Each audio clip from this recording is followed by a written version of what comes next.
Howdy, friends. Welcome back to another episode of the Fort Worth Property Management Podcast. This is episode 6, and this is the first episode in 2026.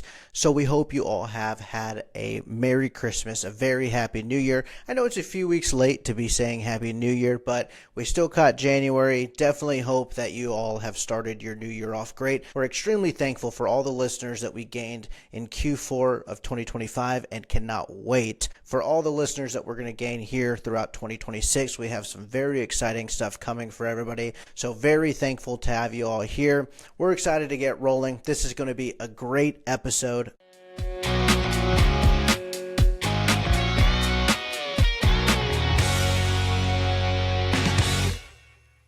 So to start, I am Mason, your host of the Fort Worth Property Management Podcast. I am the Operations and Business Development Manager here at First Choice Property Management in Fort Worth, Texas. Today's episode is one of the most important ones that we're going to film for self-managing landlords because it's a topic where I see the most mistakes. We often onboard self-managing landlords to take over management for their properties, and we see mistakes in a few different ways. But I'd say 8 out of 10 landlords that we bring on who are self-managing make mistakes in this area. So today's topic is going to be documentation. And when I say documentation, yes, I mean the paperwork, I mean photos and records of everything that you need through the entire life of a lease. That's everything from screening an application right at the very beginning to having photo documentation whenever the tenant moves out after a few years. So we're going to hit all of that. And the reason that I decided this topic to start off 2026 is because this is where I see the most mistakes, the most money lost, and the most unnecessary stress by all self-managing landlords. And it's just all unnecessary. Like it doesn't have to happen. If you take the right steps to document everything correctly, it's all avoidable. You can be a really good landlord. You can be fair and you can do the right thing. But if you don't document everything properly, then none of that matters. It all goes right out the window when there's a dispute, a security deposit, disagreement, or even a court situation. All the fairness, all the things that you did right go out the door. And now you have to prove that you didn't do anything wrong. So episode 6 is aimed towards walking you through exactly what documentation every self-managing landlord should be keeping from the moment you take an application all the way until that tenant moves out. Think of this episode as a checklist you should be able to follow step by step through the entire life of the lease. We are super excited to jump into this topic with you today, but I do want to start with our segment Behind Closed Doors. This is a quick segment where we give you a look into the daily operations here at First Choice Property Management. Just kind of keep you up to date with what we have going on, and then also kind of a little bit of accountability to you to how we're growing, our operations of what you would be signing up with in the event you decided to use First Choice for full service management. And so let's start out with our book of business. So currently right now, in middle of January 2026, First Choice Property Management currently manages 500 properties. These are a mix of single family homes and a handful of duplexes, all spread out across Tarrant County and some of the outlying areas around Fort Worth. All of those properties are split between 3 property managers.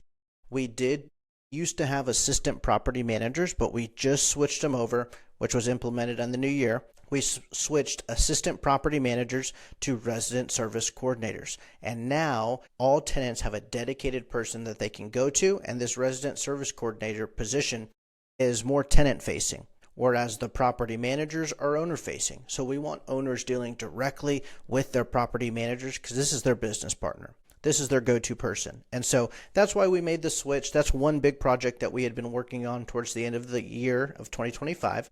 As of right now in January, we have 13 move-ins. On the market, we have 19 houses currently listed for rent. So with 19 houses on the market and 519 properties that we currently manage, that has our vacancy rate at 3.6%, which is really great. We got it below 5%, which a few podcasts back, I think I told you was our goal. So we have 19 on the market right now. Average days on market in Tarrant County is 55 days. This is one of the highest we've seen it in years. The average days on market for First Choice Property Management is currently 48 days. About 3 weeks ago, we were at 38 days. It's now increased to 48 because we got a lot of properties leased at the beginning of the year, which is kind of unlikely for January, but we were able to get houses leased and we'll never be mad about that. So we have, as I mentioned, we had 13 move-ins this month, so that's a lot of those properties that have been getting leased. And then one big update for y'all is that this year, and especially this quarter, First Choice is kind of having a big Google review push. We implemented KPIs for Google reviews, and we really want to get our Google review number up. We're currently at 281. Our goal is to get 360 by the end of the year. And so all of our team members are pushing for Google reviews with all of our homeowners and our tenants. And so if any of you want to leave us a review based on the podcast or based on the information that you get, please head to our Google page, and we would love to hear your feedback. But leave a 5-star review. That's definitely what we're going for, is 365-star reviews. The average rental price for a single-family home in Fort Worth, Texas is now down to $2,049. About 2 months ago, it was at $2,100.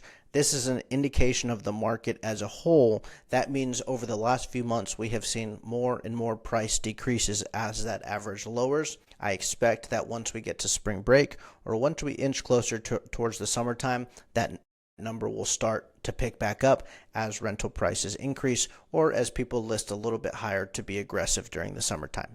Quick market update, update on our company, and that concludes our segment of Behind Closed Doors. Thank you so much for sticking around. Now, let's get into the main topic of today, documentation. So let's start with why it matters. The main reason that we want to provide this to all of our landlords here in Texas is because in Texas, the burden of proof is on the landlord or the property management company. So what does this mean? What is the burden of proof? That means that if there is a disagreement, a dispute, or a court case, it is the homeowner or the property management company's responsibility to be able to prove the condition of the property, the damage that occurred, that notices were properly delivered, that deductions are justified, and the timelines were followed. The burden to prove that all of that was followed correctly is on you and me.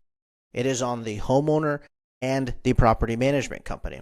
So, in the event of a security deposit dispute, the tenant saying, I didn't cause that, it was that way when I moved in, you, as the homeowner, have to have some type of documentation like an inventory and condition form or a picture of how the house looked before the tenant moved in and how the house looked after the tenant moved out. If you have those two things, you're able to prove that the damage was only there after the tenant left and not before they moved in. So, like I mentioned earlier, you can be the nicest landlord in the world. You can lower their rent around Christmas time. You can give them all these gifts. But the second there's a dispute, all that goes out the window. You have to be able to have documentation to prove the condition of the house and that everything was followed correctly, because if you go to a civil dispute, like a court case or something, judges don't rule based on stories. They don't rule based on how great of a landlord that you were. They rule based on documentation. So if you show up in court and you say the tenant damaged the property, the next question they ask is, can you prove the condition it was in before they moved in? They're looking for proof. If you say, I sent them notice to move out of the property, the judge's response is, do you have the proof that it was sent? And if either of those answers is no, then legally speaking, it didn't happen. That is why professional property management companies obsess over documentation. We may send a form to you once a year for you to sign over and over, and it's not overkill, I promise. It's protection. So let's walk through what it actually looks like to document the entire process of leasing your home correctly. And everything that I provide to you is something that First Choice actively does with each property that we manage. So what we're going to do is we're going to walk through all the appropriate documentation you should be taking through the entire life cycle of a lease. From the very beginning of pre-leasing and screening applications, we'll progress to when you do lease the property, what you should be doing at move-in. We'll then look at when a repair comes up, what type of documentation you should have when a repair is completed. And then we'll progress to the end of the lease when a tenant's either going to renew their lease for another year or when they're going to move out. We'll talk through the entire cycle of a lease and what documentation that you should be taking. If you would like us to put together a checklist for you or the entire cycle at a glance or something like that, comment below and we're happy to get you a document like that you should be doing throughout the entire lease. And so number one, we're going to start with pre-leasing documentation. This is documentation you should be collecting well before a tenant ever moves in. First, keep every application, regardless if you approved or denied the renter. Keep them all. Let's set the scene. Your house is currently on the market, you're getting activity, you're receiving applications, and you're screening tenants. That's the phase that we're at right now. So the type of documentation that you need here is,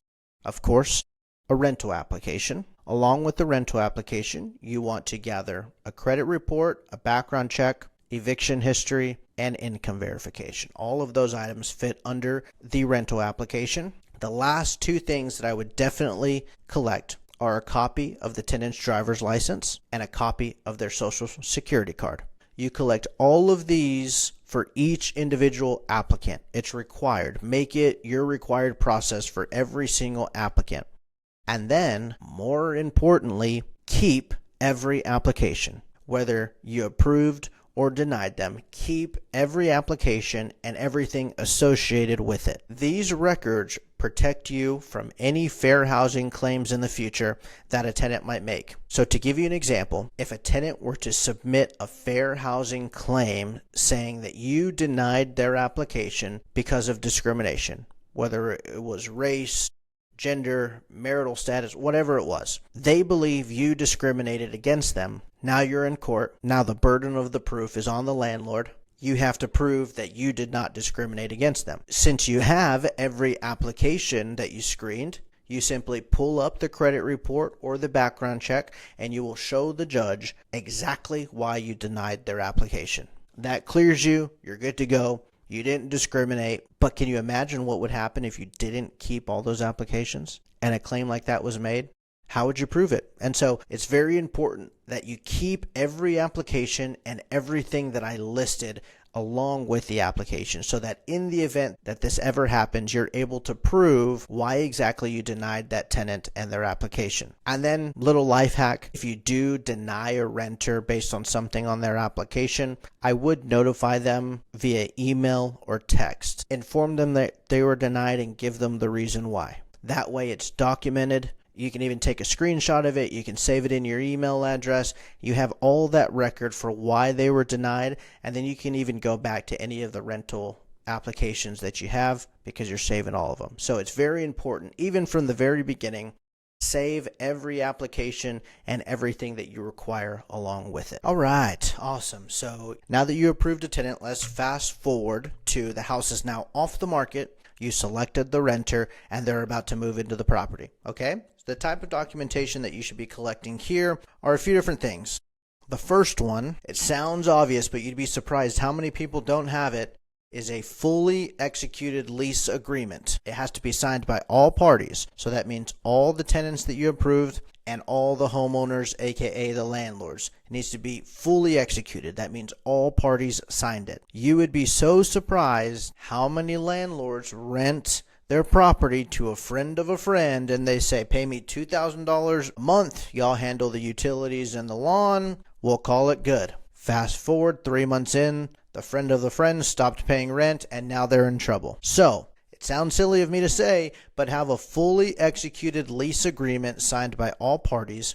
This will include all addendums, a pet addendum if the tenant has pets, an HOA addendum if your house is in an HOA community, a lead-based paint addendum if your property was built before 1978, and then any other addendum that you may have attached to the end of the lease. Keep record of all of those. This document is extremely important because it directly outlines the agreement between both parties. If you ever run into a problem with a tenant, whether they're not taking care of the property or they're not paying rent, you have this contract signed by the tenants. And in the event one of those things happened, you can show it to them and say, here's exactly what you signed. Here's exactly what you agreed to. If you don't uphold your side of the contract, then I'm getting you out.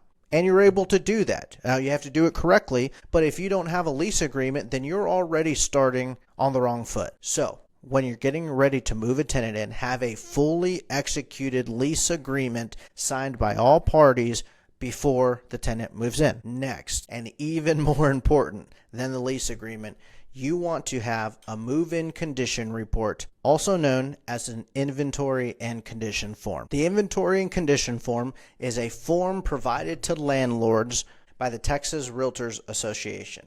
This form, it's specifically to document the condition before move-in and after move-out. So what you will do is you'll print the inventory and condition form.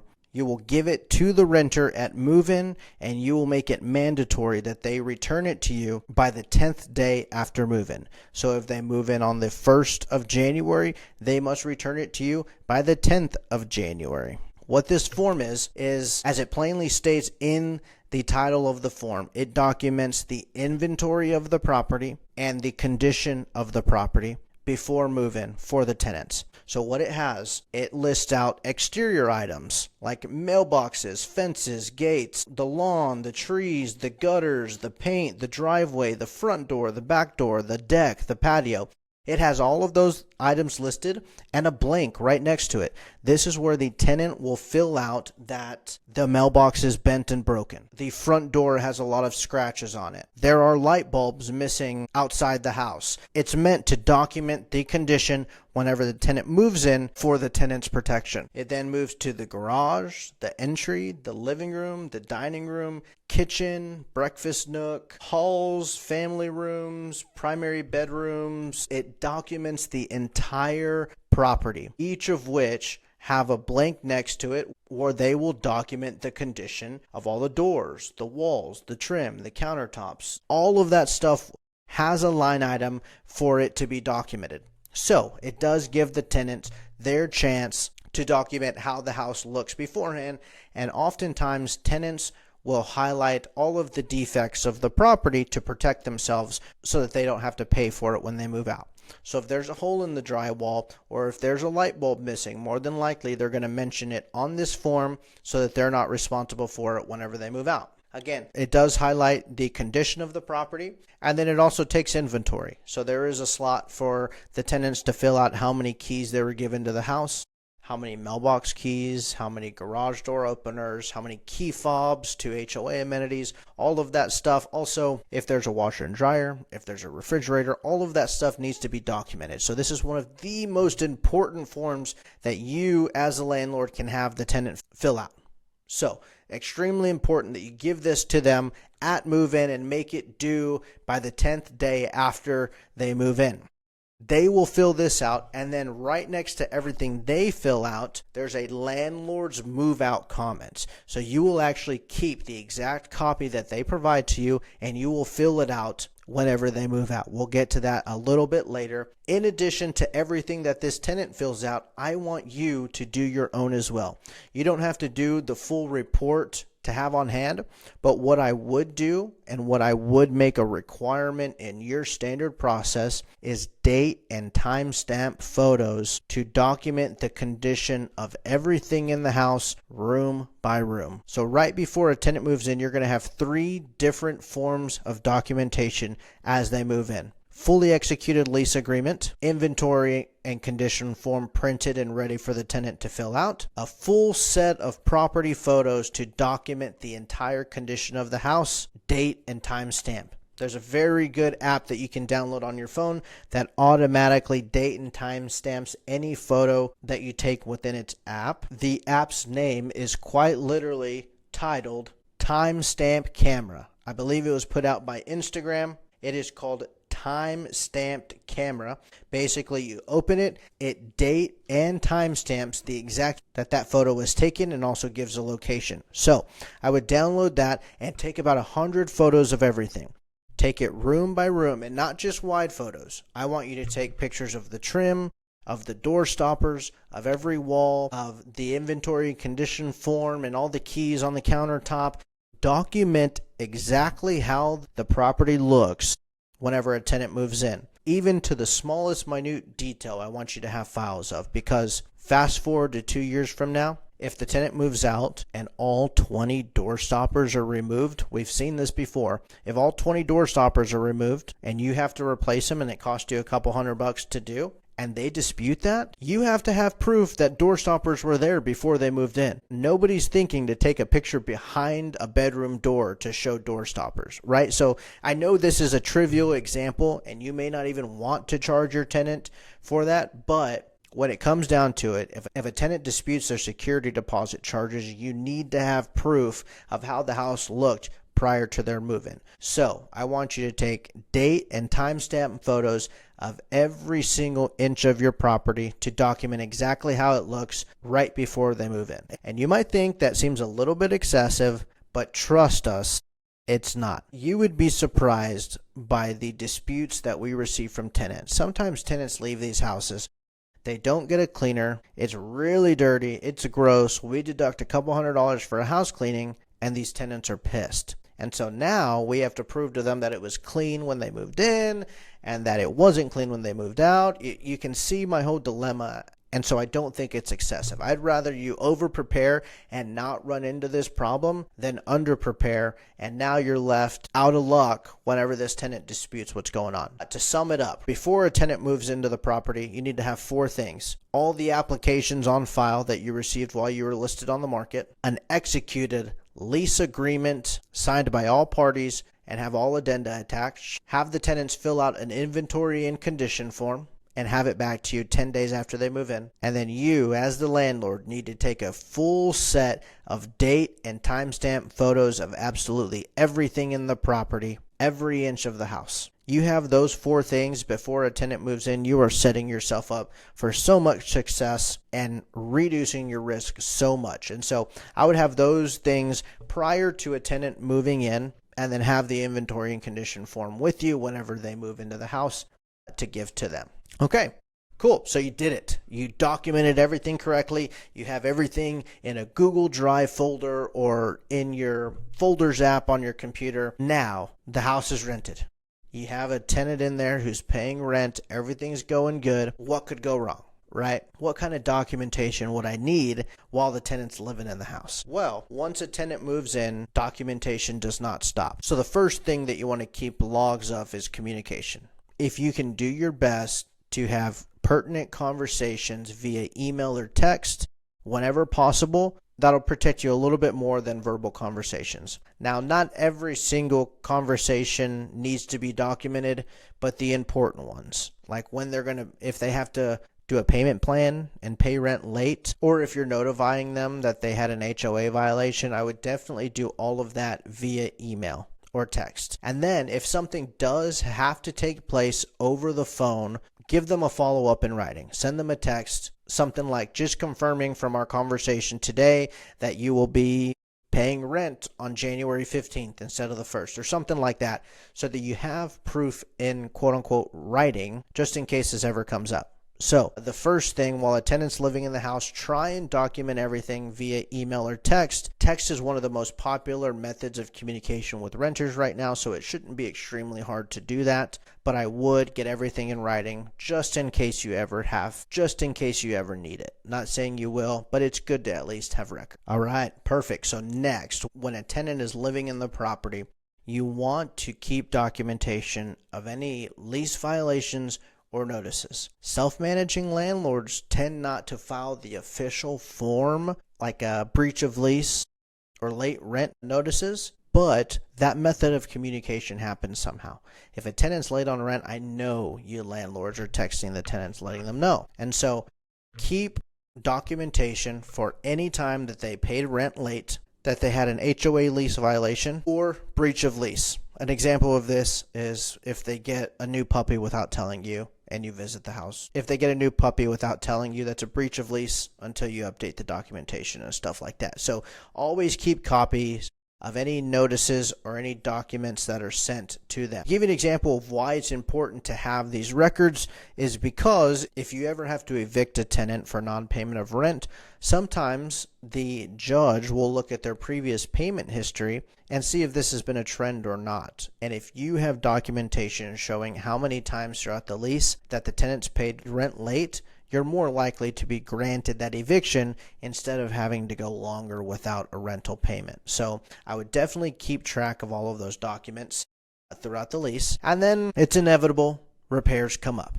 So I want you to keep any repair records like maintenance requests, vendor invoices, and then photos before and after the repair taking place. These will help you not only with like your tax returns every year to get all the deductions you need, but it also protects you in the event that they claim that you neglected or failed to properly maintain the property. Yes, this does happen. We know exactly how tenants think. We know that when they move out, they're going to say, well, back in June when the AC went out, your AC person took forever to come out and fix whatever was going on. And all you have to do is pull up your records and say, nope, you texted us on June 1st that there was a problem. On June 2nd, the HVAC guy came out and fixed it. Here are the photos that are date and time stamped to prove you're wrong. And I know that seems a little bit dramatic, but it happens. We see this every day. And I get countless calls from homeowners who run into the same problem. And they're instantly saying, let me hire First Choice Property Management to come in and fix this mess that was created. Unfortunately, we can't if you don't have the documentation beforehand. We can come in and make sure this doesn't ever happen again, but we're a little late on the first time it does happen. So with repairs, keep record of all vendors' invoices, photos before and after. And then, of course, while the property is occupied, more than likely you're going to be doing a yearly inspection of the house. For us, this takes place in month 9 or 10 of the lease. This is done with the intention of identifying how the tenant has been taking care of the property and then determining if we should renew to them for another year or not, right? If they're taking care of the house, then we will renew to them. If they're not taking care of the house up to our standards, then we'll get them out after their lease is done. And so during this inspection, it's very important that, of course, you walk the property either with the tenant or if they're not able to make it, it's fine that they're not there. But you want to take as many photos as possible. Again, date and time stamp is extremely important. Take as many photos as you can. Basically mimic the move-in photos that you took initially. If you take those same style photos, you'll be able to document the progression of the house through the lease. You have the photos from the very beginning on how it looked. Now you have photos while they're living in it. And then in the future, if they move out, you'll take another set of photos then, which we'll get to. But during this walk, you want to take as many photos as possible. And so it's very important that you brace them for that. Let them know I will be documenting the current condition of the house. If it's in great shape, you have nothing to worry about, but I am going to take pictures. And then you want to make detailed notes on the condition and the cleanliness. There's no official form to do this on, but you do want to have some type of notes on how it looked while you moved in, and then make your decision. If you're good with the condition, if they're taking care of it, there's not too much wear, renew the lease to them. Or if it's the opposite, if they're not taking care of it, get them out so that you can avoid any future damage. But these yearly inspections, they prevent surprises at move out. They prevent you walking into a house after a year and it absolutely being trashed. These yearly walkthroughs will help you catch smaller issues before they become expensive ones. A tenant will more than likely tell you about some problem that's happening whenever you're walking through the property, as opposed to texting you out of the blue. To recap, during the tenancy, while the tenant is living in the property, make sure to log 4 things. All communication that you can via email or text. Document all lease violations or notices. Keep record of any repair requests or repair records along with photos of what happened. And then take a full set of property condition photos at your yearly walkthrough that are date and time stamped. That part's extremely important. So keep those 4 things while a tenant is occupying the home. You're going to set yourself up for success. And then, like I alluded to before, after your yearly walkthrough, one of 2 things is going to happen. Either 1, you're going to like the condition, they're going to be a good renter, and you're going to renew for another year. Or 2, you're going to see some things that you didn't like, you're not going to renew the lease to them for another year and they're going to move out. Lease renewal or move out. We're going to go through those two avenues next and what type of documentation you should have for each. So let's start with renewal documentation. This is the slightly easier route. It is also the better route because now you have a tenant who's going to stay for another year, right? And so when it's time to renew the lease, of course, documentation matters at this point as well. So the type of documentation that you want here are two things: the lease renewal or lease extension documentation, and then written tenant acceptance or rejection. Okay, so what this commonly looks like is first you get the exception or rejections. What landlords will type up is an email to the tenants saying, congratulations, Mr. and Mrs. Tenant, you were just approved for a lease extension in the property. We would love if you would stay in the property. We do have a few options for you. Option A, you can extend for 2 years at the same rental rate, or option B, you can renew for 1 year at this increased rental rate. That's completely up to you if you offer that or not, but that's typically the email that you send out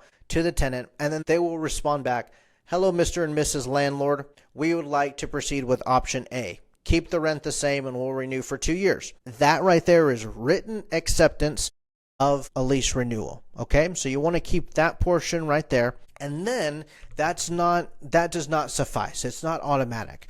You do need to type up a lease renewal or a lease extension. They're both the same thing. Basically, the form will outline how long the current lease agreement that you have with the renter is extending to. So in this case, in the example I just gave you, it'd be for 2 more years. And then it also details out any changes, like a change in rental price, a change in tenancy, or any new addendums, or if you got a pet or something like that. It highlights all of that in the renewal and extension as well. So you want to fill that out, send that to the renter, and then have them sign it. Once it's signed by all parties, it's executed and official. So have those two things: the written acceptance from the tenant and then the lease renewal or extension. You have those two things, you're good for another year. It basically starts over with the tenant living in it. Keep documented everything that we just discussed a little while ago. But lease renewal, it's a great part of the year and requires minimal documentation, but very, very important one. Don't ever rely on a handshake or verbal agreement. That's what, oh my gosh, that's the number one thing that landlords do. The number one thing that landlords do is that they let the lease run out and then they just go on a month-to-month lease with the tenant. It never fails. We bring on a landlord and they said, I've had a tenant for 4 years. Great. Can I see the lease and all the extensions? Well, we've been on a month-to-month for the last 2.5 years, and I don't even remember what rental rate we're at or what this is or what that is. And so this is the number one thing that landlords fail to do. So take the time, do the lease renewal, get them on a proper lease, and make sure you keep all of that documentation. Cool. And then, so that was option A. That was the lease renewal route. Option B is that either that you didn't like what you saw with the tenant and you want to get them out, or life happens, the tenant just has to move, they have to move out of the property. Okay? So move out. This is going to be your move out documentation whenever the tenant finally leaves the property and returns the house to your possession. So the first thing that you need is the notice that they were going to be moving out in whatever form that happened. You must keep that form of documentation somehow. It's either the tenant's written notice to vacate. That's when the tenant tells you, hey, I'm going to be moving out on this date. I'm not renewing my lease. You want to keep documentation of that. Or your notice of non-renewal. The way in which you tell the tenant, we're not renewing your lease, you need to move out. There is an official form that you can fill out. If you do and provide that to them, save that documentation as well. But a lot of times tenants will notify you that they're not renewing either via email or text. So whichever method that they provide to you, screenshot that or save a copy of that, print it out, do whatever you need to, and keep a copy of that notice to vacate. Okay, so they provided you notice. Now they moved out. Let's say the house, they moved all their belongings out. What you're going to do is you're going to get that inventory and condition form that the tenants filled out originally. You're going to have the physical copy in your hands and you're going to walk the property. Walk the property and fill out your portion. So what it is, it's side-by-side line items. One is filled out by the tenants at move-in. One is filled out by the landlord at move-out. And so you're going to walk the property with it completely empty and you're going to document the condition on this inventory and condition form. You want to write down as many things as you can that differ from when the tenant originally moved in. These items that you write down are going to be beyond normal wear and tear, and they're going to be items that you're able to deduct from their security deposit to fix the house and get it ready to go again for the next renter. So it's very important that you have all of these things documented on the inventory and condition form. That one will be fully complete whenever you walk the property after they move out.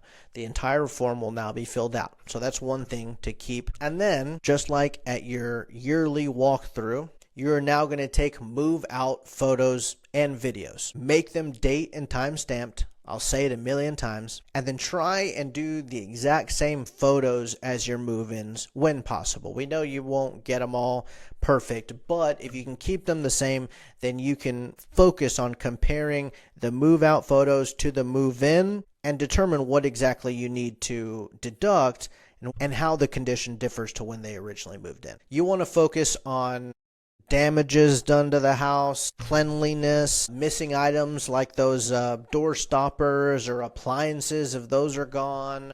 Look at trim. Trim can sometimes get a little dirty. They can get eaten up by pets if you have pets. So definitely focus on trim, doors, walls, paint, flooring, stuff like that. You definitely want to keep record of. And then what you're going to do is you're going to take those photos and the condition of that property. You're going to compare it to the condition when the tenant moved in. Everything beyond normal wear and tear, you can deduct from the tenant's security deposit to pay for fixing. So that leads me to my next thing that I want you to document. That is all vendor invoices for turnover work. This will include your handyman who's going to come in and paint the place, any repairs that have to take place for something that's broken, having to hire a junk removal person for all the stuff the tenant left behind, and or a cleaning on the property, hiring professional cleaners to come in. You want to keep invoices for all of those items that took place. And if you do the work yourself, write up an invoice. Write up an invoice for the work that you completed or save the receipts from Home Depot. You need to have record of all of that, because what you're going to do is you're going to take those invoices, you're going to deduct it from the security deposit, and then whatever's left from the security deposit, you're going to furnish back over to the tenant with an itemized receipt for what was deducted on the security deposit. That's required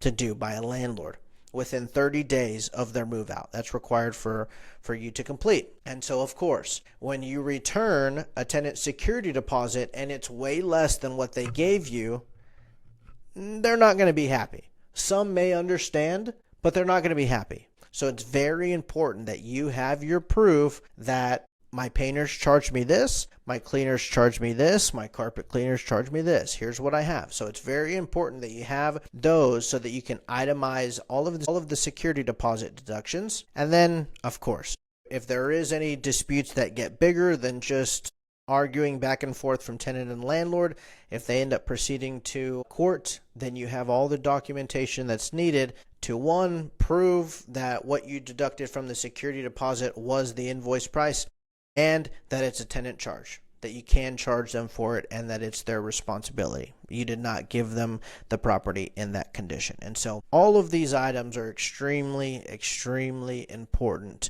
You can tell just in the tone of my voice of talking how many times we've run into this problem, and that photos and videos saved our butt. I mean, let's be honest. I can tell you that we're the best property management company in the whole state, which we might as well be.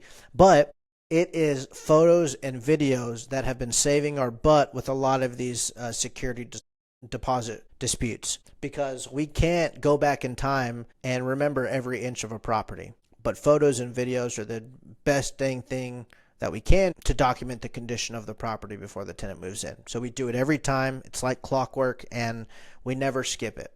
Never. It's way too important to us and to our landlords to have all this documentation on hand. So I highly recommend all of our landlords to follow in our footsteps, do all this documentation so that you're better prepared just in the event something comes up. Okay, so as we wrap this up, I kind of want to leave us with a different view of why this is important, because at this point, y'all should understand that I'm harping on this because the burden of proof is on the landlord. But one thing is that with documentation, it's not about being difficult. You're not asking above and beyond from these tenants to allow you to take documentation like this.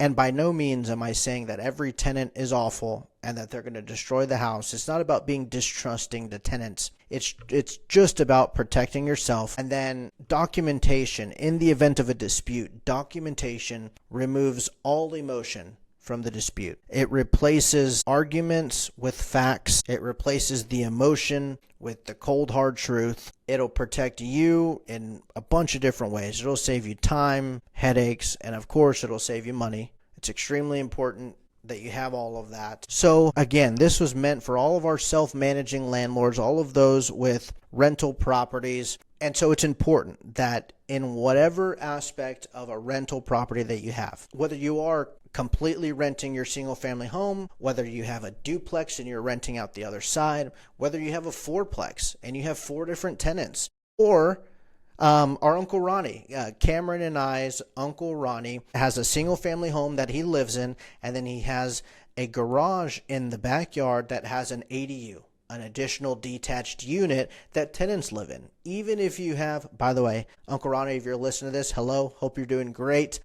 Thank you for listening. But even in that instance, even though you just have somebody who moved into your back house or moved into your ADU, you still want to be doing all this documentation so that you're protected, because even friends of a friend or family friends or even family sometimes will dispute what you have going on. We made this podcast to kick off 2026 to make sure that our landlords and our self-managing landlords are protected. Bottom line, we want to make sure that you're protected. And so I challenge each of you, if you're managing, if you have a rental property, or even if you have a different property manager, I encourage you, audit the current process. After listening to this episode, audit what you're doing. Ask yourself, am I doing this? Do I have this documentation? Is it organized enough? If I go to court, can I prove that the tenant caused this? Genuinely ask yourself. And if that feels overwhelming, that's okay.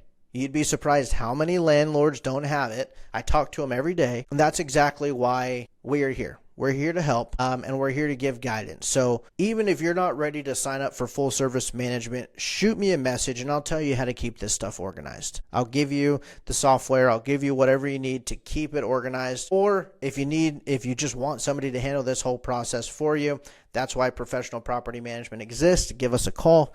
We'll happily take over it for you because we have this down like clockwork. So yeah, so to kind of sum it all up, it's very important that you understand every moment through the cycle of a lease requires documentation. Unfortunately, you don't take a day off from documentation. If something comes in, you want to document it, even from before a renter moves in all the way until that renter that you approved moves out.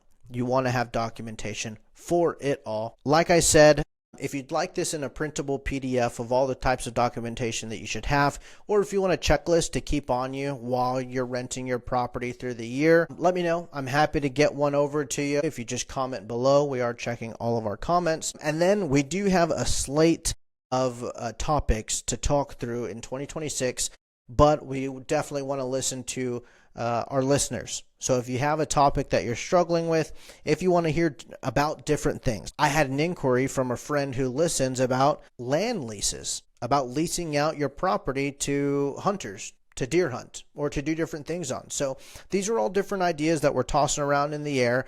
If there's a specific topic that you want to learn about and get our take on, leave a comment, shoot me an email, shoot me a text, and we will definitely throw it in the lineup for this year. But outside of that, we're super excited for 2026. Thank you so much for tuning in to the first episode of 2026. This is episode 6 of the Fort Worth Property Management Podcast. I am your host, Mason Arispe. I'm super excited to tackle this year together. If you found this helpful, make sure you follow the show, share it with a friend who maybe has a rental property and you know they're the type of person who's not documenting their stuff like this. Send this to them because this is who it's for. So they definitely need to hear it. And again, we appreciate you so much for listening today. I am Mason with First Choice Property Management, and I will see you in the next episode. Y'all have a great rest of your day.